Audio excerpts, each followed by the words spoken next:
8 दिसंबर 2019 की सुबह 5:15 एक आदमी एक बड़ा काला बैग लेकर कल्याण जंक्शन रेलवे स्टेशन से बाहर निकला। यह स्टेशन महाराष्ट्र के ठाणे जिले में है। उस समय सुबह हो चुकी थी, लेकिन सूरज अभी तक नहीं निकला था। कल्याण जंक्शन 24 घंटे चालू रहने वाला रेलवे स्टेशन है, जहां हमेशा भीड़ रहती है। इसी वजह से स्टेशन के बाहर कई ऑटो रिक्शा खड़े थे। वह आदमी सीधे खालिद मोमिन नाम के एक ऑटो चालक के पास गया और पूछा कि क्या वह उसे गोवा नाका छोड़ सकता है। यह जगह स्टेशन से सिर्फ 3 मील दूर थी, जहां पहुंचने में 15 मिनट लगते। लेकिन जैसे ही खालिद ने उसके बैग से उठती भयानक बदबू महसूस की, उसने जाने से मना कर दिया। इसके बाद वह आदमी पास में खड़े दूसरे ऑटो रिक्शा चालक से बात करने लगा, लेकिन उसने बैग खालिद के पास ही छोड़ दिया क्योंकि वह बहुत भारी था। खालिद को यह अजीब लगा कि कोई खराब सब्जियों को इतने बड़े और नए बैग में क्यों रखेगा। उसे बैग से कसाई की दुकान जैसी गंध आ रही थी। आखिरकार दूसरे रिक्शा चालक ने बदबू के बावजूद उसे 180 रुपए में ले जाने के लिए हां कर दिया, जबकि आम किराया सिर्फ 80 से 90 रुपए था। यह देखकर खालिद को शक हुआ और उसने उस आदमी से बैग खोलने के लिए कहा। खालिद ने यह भी कहा कि अगर बैग के अंदर कुछ सामान्य चीजें हैं तो वह उसे मुफ्त में छोड़ देगा। यह सुनकर वह आदमी घबरा गया और जवाब नहीं दिया। जब दूसरे रिक्शा चालक ने भी उसे ले जाने से इनकार कर दिया तो स्टेशन के बाहर माहौल तनावपूर्ण हो गया। खालिद ने चेतावनी दी कि या तो वह बैग खोले या फिर वह पुलिस को बुलाएगा। लेकिन जैसे ही खालिद ने फोन निकालकर पुलिस को कॉल करने की कोशिश की, वह आदमी अचानक बैग वहीं छोड़कर रेलवे स्टेशन की ओर भाग गया और फिर दोबारा दिखाई नहीं दिया। इसी बीच रेलवे स्टेशन के बाहर खड़े कुछ ऑटो रिक्शा चालकों ने पुलिस को फोन करके लावारिस बैग और उससे आ रही भयंकर बदबू की जानकारी दी। फोन मिलते ही महात्मा फुले चौक थाने से पुलिस अधिकारी तुरंत रेलवे स्टेशन के बाहर घटनास्थल पर पहुंचे। ऑटो चालक खालिद ने पुलिस को बताया कि एक आदमी यह बैग लेकर आया था, लेकिन जब उससे बैग खोलने को कहा गया तो वह अचानक भाग गया। यह सुनकर पुलिस सतर्क हो गई और सबसे पहले वहां खड़े लोगों को पीछे हटने के लिए कहा। फिर अधिकारियों ने खुद ही काले बैग को खोला, लेकिन जैसे ही बैग खुला वहां मौजूद हर कोई सहम गया। ऑटो रिक्शा चालक, पुलिस अधिकारी, हर किसी की रूह कांप उठी। कुछ पुलिस वालों ने तो अपने करियर में पहली बार इतनी भयानक चीज देखी थी। बैग के अंदर इंसानी शरीर का निचला हिस्सा था, कटे हुए पैर। पुलिस को शरीर की बनावट देखकर अंदाजा हो गया कि यह किसी महिला का था। इसके बाद पुलिस ने शव के इस हिस्से को पोस्टमार्टम और डीएनए टेस्ट के लिए अस्पताल भेज दिया, लेकिन शव पर चेहरा नहीं था, जिससे पहचान करना बेहद मुश्किल हो गया कि वह महिला कौन थी। अब पुलिस के सामने सबसे बड़ी चुनौती थी, इस महिला की पहचान कैसे की जाए। मामला गंभीर होता देख क्राइम ब्रांच की टीम भी जांच में शामिल हो गई। सबसे पहले पुलिस ने उन ऑटो चालकों से दोबारा पूछताछ की जिन्होंने सबसे पहले बैग देखा था। इस बार खालिद मोमिन और अन्य रिक्शा चालकों ने बताया कि बैग लाने वाला आदमी लाल शर्ट और खाकी पैंट पहने थे और उसने सिर पर सफेद कपड़ा बांध रखा था। चूंकि वह संदिग्ध व्यक्ति पहले ही रेलवे स्टेशन से बाहर निकल चुका था, इसलिए पुलिस और क्राइम ब्रांच ने तुरंत स्टेशन प्रबंधन से वहां लगे सीसीटीवी कैमरों की फुटेज मंगवाई। पुलिस ने सभी सीसीटीवी कैमरों की फुटेज की जांच करने के लिए एक बड़ी टीम बनाई। टीम ने 8 दिसंबर की सुबह 4 बजे से 6 बजे तक की रिकॉर्डिंग खंगालनी शुरू की। घंटों की मेहनत के बाद पुलिस को एक कैमरे में लाल शर्ट पहने आदमी की झलक मिली, लेकिन हैरानी की बात यह थी कि वह अकेला नहीं था। उसके साथ गुलाबी शर्ट पहने एक और व्यक्ति था जो बैग पकड़े हुए था। दोनों को स्टेशन से बाहर जाते हुए देखा गया। इस बीच शव की जांच कर रहे पैथोलॉजिस्ट ने बताया कि लड़की की हत्या 2 से 3 दिन पहले हुई थी और उसकी उम्र 20 से 25 साल के बीच थी। यह काम आसान नहीं था, लेकिन अपराध सुलझाना पुलिस की जिम्मेदारी थी।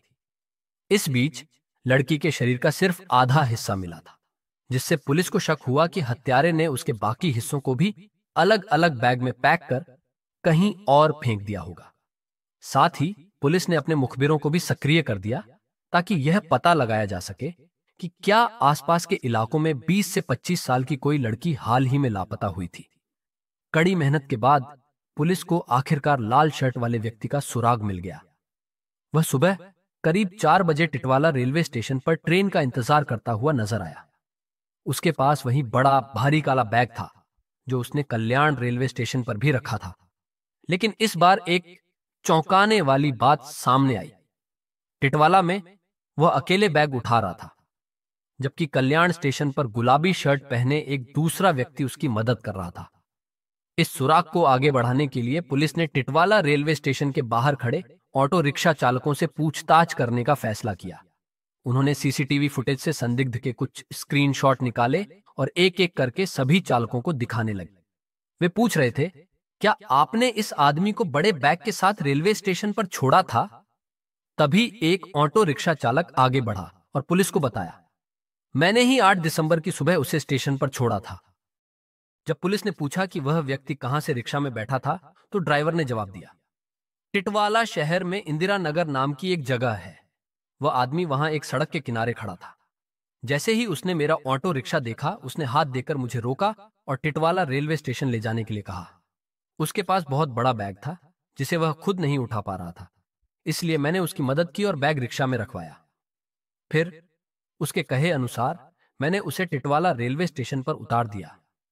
यह सुनकर पुलिस तुरंत उस जगह पर पहुंची जहां से ड्राइवर ने उसे अपने रिक्शा में बिठाया था। पुलिस को एक अहम सुराग और मिला जब उनके मुखबिर ने जानकारी दी कि वह व्यक्ति जिसने कल्याण रेलवे स्टेशन के बाहर काला बैग छोड़ा था और जिसे पुलिस सीसीटीवी फुटेज और ऑटो रिक्शा चालकों की मदद से खोज रही थी, दरअसल टिटवाला के इंदिरा नगर इलाके में साईं कृपा चौल में रहता था। जब पुलिस साईं कृपा चौल पहुंची तो उन्हें वहां 13-14 साल की एक छोटी लड़की दिखी जो छठी कक्षा में पढ़ती थी। पुलिस ने उसे लाल शर्ट वाले आदमी की तस्वीर दिखाई और पूछा, क्या तुम इसे पहचानती हो? ये शायद इसी चौल में रहता होगा। तस्वीर में चेहरा साफ नहीं था, लेकिन लड़की ने उसके कपड़ों और हेयर स्टाइल को देखकर पहचान लिया। उसने कहा, ये तो अरविंद चाचा जैसे दिखते हैं। ये सुनते ही पुलिस ने उससे अरविंद चाचा का घर पूछा। जब पुलिस उनके बताए फ्लैट नंबर पर पहुंची तो उन्होंने देखा कि दरवाजा बाहर से बंद था, लेकिन पुलिस ने हार नहीं मानी। उन्होंने चौल में अरविंद के पड़ोसियों से पूछताछ करने का फैसला किया। बातचीत के दौरान पुलिस ने पड़ोसियों को रेलवे स्टेशन का सीसीटीवी फुटेज भी दिखाया। इससे पता चला कि उस व्यक्ति का पूरा नाम अरविंद तिवारी है और वह पवन हंस लॉजिस्टिक्स नाम की एक ट्रांसपोर्ट कंपनी में मैनेजर के पद पर काम करता है। हालांकि एक और चौंकाने वाली बात सामने आई। पड़ोसियों ने बताया कि अरविंद तिवारी की एक बेटी भी थी जो उसके साथ ही रहती थी, लेकिन पिछले 2-3 दिनों से उसे किसी ने नहीं देखा था। इससे पुलिस की चिंता बढ़ गई। अरविंद न केवल अपने घर से गायब था, बल्कि उसकी बेटी भी कई दिनों से नहीं दिखी थी। अब सवाल यह था, क्या उसकी बेटी सुरक्षित थी या फिर यह मामला उससे भी ज्यादा खौफनाक होने वाला था? इसका जवाब पाने के लिए पुलिस पवन हंस लॉजिस्टिक्स पहुंची जहां अरविंद काम करता था। संयोग से वह वहां मौजूद था। पुलिस ने बिना समय गंवाए उससे पूछताछ शुरू की। सवाल सुनते ही उसके चेहरे का रंग उड़ गया। उसकी घबराहट देखकर पुलिस को यकीन हो गया कि वह कुछ छिपा रहा है। अधिकारियों ने उसे कंपनी के बाकी कर्मचारियों से अलग कर महात्मा फुले पुलिस स्टेशन ले जाकर पूछताछ की। स्टेशन पहुंचने के बाद भी अरविंद लगातार झूठ बोलता रहा। उसने कहा कि उसकी बेटी गांव में अपनी मां और बहनों से मिलने गई है और पुलिस को बार बार यही जवाब देता रहा। लेकिन पुलिस को एहसास हो गया कि वह सच नहीं बोल रहा। जब उसने बार बार गोलमोल जवाब दिए तो पुलिस ने उसके सामने रेलवे स्टेशन की सीसीटीवी फुटेज रख दी, जिसमें वह काले बैग के साथ नजर आ रहा था। अब अरविंद के पास कोई रास्ता नहीं बचा। वह आखिरकार टूट गया और अपना गुनाह कबूल कर लिया। उसने स्वीकार किया कि उसने ही अपनी बेटी को मारा था। इसके बाद जो खुलासा हुआ उससे पुलिस भी सन्न रह गई। अरविंद ने बताया कि काले बैग में जो पैर बरामद हुए थे वे उसकी 22 वर्षीय बेटी प्रिंसी तिवारी के थे। अरविंद तिवारी ने आखिरकार अपनी बेटी की हत्या की पूरी कहानी कबूल कर ली। वह 60 साल का था और उत्तर प्रदेश के हापुड़ का रहने वाला था। उसका परिवार, जिसमें उसकी पत्नी और 4 बेटियां शामिल थीं, हापुड़ में ही रहती थी। 2016 में वह काम की तलाश में मुंबई आया और फिर ठाणे जिले के टिटवाला इलाके के साईं कृपा चौल में रहने लगा। करीब 3 साल बाद 2019 में उसकी सबसे बड़ी बेटी प्रिंसी तिवारी ने ग्रेजुएशन पूरी करने के बाद अपने पिता के साथ रहने का फैसला किया। प्रिंसी ने जल्द ही एक स्थानीय निजी कंपनी में नौकरी कर ली ताकि अपने पिता और परिवार की आर्थिक मदद कर सके। कुछ महीनों बाद अक्टूबर या नवंबर 2019 में प्रिंसी ने अपने पिता को बताया कि वह एक लड़के से प्यार करती है और उससे शादी करना चाहती है। उसने बताया कि वह लड़का उसी के साथ काम करता था, लेकिन ज्यादा पढ़ा लिखा था और अच्छी नौकरी पर था। उसे लगा कि शादी के बाद उसका भविष्य सुरक्षित रहेगा। लेकिन अरविंद तिवारी पुराने विचारों वाला व्यक्ति था। जब उसे पता चला कि लड़का दूसरी जाति का है, तो उसने शादी से इनकार कर दिया। प्रिंसी अपने फैसले पर अड़ी रही, लेकिन अरविंद को यह रिश्ता स्वीकार नहीं था। उसे लगा कि अगर उसकी बेटी ने दूसरी जाति में शादी कर ली तो समाज में उसकी बदनामी होगी और उसकी बाकी बेटियों की शादी में भी दिक्कत आएगी। 6 दिसंबर 2019 की शाम जब अरविंद और प्रिंसी काम से घर लौटे तो इस मुद्दे पर फिर बहस हुई। इस बार झगड़ा इतना बढ़ गया कि गुस्से में आकर प्रिंसी ने चूहे मारने वाली दवा पी ली और बेहोश हो गई। यह साफ नहीं था कि उसने खुद जहर खाया या अरविंद ने उसे जबरदस्ती खिलाया। पुलिस का मानना था कि अरविंद ने खाने में जहर मिलाया था। अरविंद ने पुलिस को यह साबित करने की कोशिश की कि उसकी बेटी ने खुद जहर खाया था, लेकिन पुलिस को शक हुआ कि अगर वह सच कह रहा था तो उसने तुरंत उसे अस्पताल क्यों नहीं पहुंचाया। हकीकत यह थी कि प्रिंसी पूरी रात बेहोश रही, लेकिन अरविंद ने उसकी कोई मदद नहीं की और उसे उसी हालत में छोड़कर सो गया। 7 दिसंबर की सुबह जब अरविंद उठा तो उसने देखा कि प्रिंसी की सांसें बंद हो चुकी थीं और उसकी मौत हो गई थी। वह घबरा गया और सोचा कि अगर शव को ठिकाने लगा दिया जाए तो पुलिस उसे पकड़ नहीं पाएगी। उसने शव के टुकड़े कर उन्हें अलग अलग जगह फेंकने का फैसला किया। उस सुबह अरविंद बाजार गया और 2 बड़े बैग और एक आरी खरीदी। फिर वह घर लौटा और अपनी बेटी के शव के 3 टुकड़े किए। सिर को धड़ से अलग किया और धड़ को पैरों से। उसने पैरों को एक बैग में और बाकी शरीर को दूसरे बैग में पैक किया। यह सब करने में पूरा दिन लग गया। रात में उसने पहला बैग, जिसमें प्रिंसी का धड़ था, घर से बाहर निकाला। उसने एक ऑटो रिक्शा चालक को यह कहकर राजी कर लिया कि बैग में सड़ी हुई सब्जियां हैं, और रास्ते में उसने इसे कालू नदी में फेंक दिया। 8 दिसंबर की सुबह वह दूसरे बैग को लेकर निकल पड़ा, जिसमें प्रिंसी के पैर थे। पहले वह टिटवाला रेलवे स्टेशन पहुंचा और फिर ट्रेन से कल्याण रेलवे स्टेशन गया। जब वह ट्रेन से उतरा तो राहगीरों ने देखा कि उसका बैग बहुत भारी था, जिसे उठाने में उसे दिक्कत हो रही थी। एक गुलाबी शर्ट वाला आदमी उसकी मदद के लिए आगे आया और उसे स्टेशन के बाहर ले गया।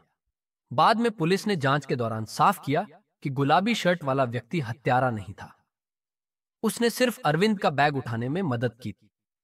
जब पुलिस ने उसे ट्रैक किया तो उसने यही बयान दिया कि उसे बैग के अंदर क्या था, इसकी कोई जानकारी नहीं थी। इसके बाद पुलिस अरविंद को लेकर प्रिंसी के शरीर के बाकी हिस्सों की तलाश में निकल पड़ी।